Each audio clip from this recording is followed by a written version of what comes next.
Hi കൂട്ടുകാരെ, my kitchen YouTube ചാനലിലേക്ക് ഏവർക്കും സ്വാഗതം. ഇന്നത്തെ റെസിപ്പി സദ്യയിൽ ഒഴിച്ചുകൂടാൻ പറ്റാത്ത ഏവർക്കും പ്രിയപ്പെട്ട അവിയലാന്നേ. നോക്കിയാലോ. ഒരു ചട്ടിയിൽ വെളിച്ചെണ്ണ ഒഴിച്ച് ഏത്തയ്ക്ക, ചേമ്പ്, ചേന, ചക്കക്കുരു, മുരിങ്ങയ്ക്ക, മത്തങ്ങ കൂടുതൽ ചേർക്കല്ലേ, അവിയൽ മധുരിക്കുവേ. കുമ്പളങ്ങയ്ക്ക് പകരം വെള്ളരിക്കയും ചേർക്കാം. ഞാൻ ചേർക്കുന്നത് കുമ്പളങ്ങയാണേ. വഴുതനങ്ങ, ക്യാരറ്റും ചേർത്ത് ചെറിയ തീയിൽ 5 മിനിറ്റ് ഇളക്കി കൊടുക്കാം. അതിനുശേഷം ഒരു തണ്ട് കരിവേപ്പിലയും 1/4 ടേബിൾ സ്പൂൺ മഞ്ഞൾപ്പൊടിയും 1/2 ടേബിൾ സ്പൂൺ മുളക് പൊടിയും പച്ചക്കറി വേവാൻ ആവശ്യത്തിന് 1/2 ഗ്ലാസ് വെള്ളവും ഒഴിച്ച് ഉപ്പും കൂടെ ചേർത്ത് നല്ലതുപോലെ ഇളക്കിയതിന് ശേഷം തട്ടിപ്പൊത്തി വേവിക്കാൻ വയ്ക്കാം.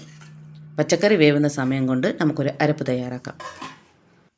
അരമുറി തേങ്ങ ചിരകിയത്, 1/4 ടീസ്പൂൺ ജീരകം, 2 പച്ചമുളക്, 2 വെളുത്തുള്ളി, 3 ചെറിയ ഉള്ളിയും ചേർത്ത് തരിതരിയായി അരച്ചെടുക്കാം.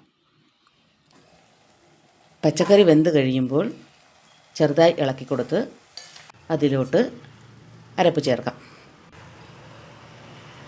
ജാറിൽ വെള്ളമൊഴിച്ച് അതും കൂടെ ഒഴിച്ചു കൊടുക്കാം.